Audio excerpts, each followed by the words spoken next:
I saw everything that happened tonight. But this story is not mine. I just watched, and then everything changed. When the police came at midnight, we still couldn't figure out what was going on. But what happened to our neighbor? It was like I was going to lose my mind. That boy we greeted every day. It turns out he was living a different life inside his house. Now sit back, relax, have a cup of tea and coffee. Let's get started.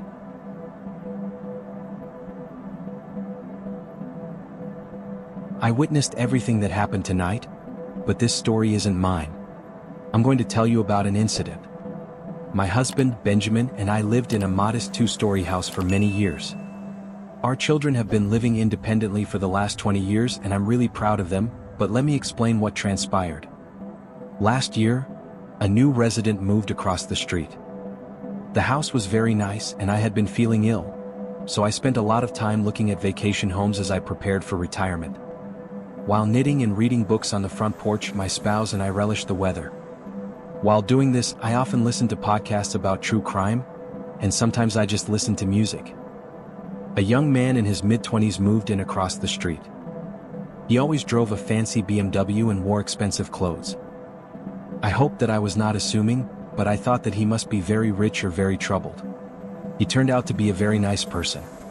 He gave his introduction a few days later. Quinn was his name, and I figured he was a college student. He was highly intelligent and got along well with Benjamin. They laughed together and talked about sports. Benjamin even shared some stories from college that I hadn't heard in a while. Quinn mentioned that he worked in the entertainment industry and did freelance work for some internet celebrities, but I didn't fully get that. It seemed like a good business and he was probably very successful. During the few months I sat on the porch, Quinn would often wave at me as he left his house. I would wave back, and after a while I saw a young woman walking toward Quinn's house. Sometimes she wore white, and she looked young and blonde, the kind of woman you would expect a man like him to date. She usually wore garish clothes, which I didn't find particularly attractive. I thought she was his girlfriend because she seemed to be coming and going a lot, sometimes when he wasn't home. I saw that she was coming more often, about twice a week, and she had a key.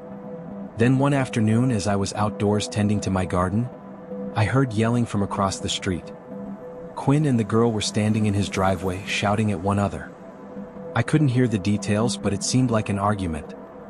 As though to strike her, he lifted his hands, but instead slammed his vehicle door and ran down the street.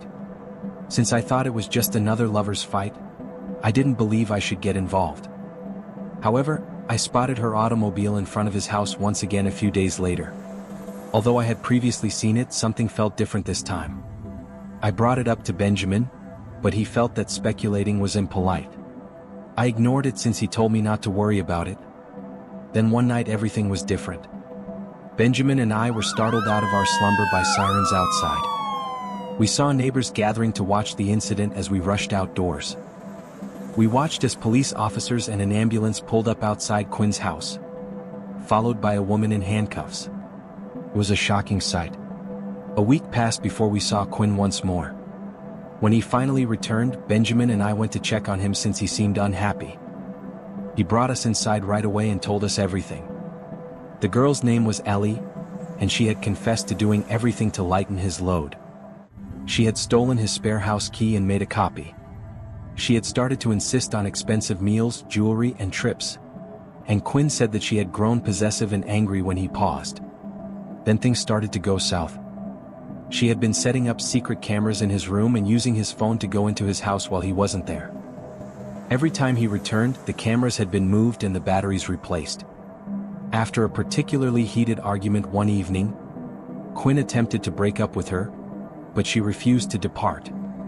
The argument escalated up when she finally went back to his house.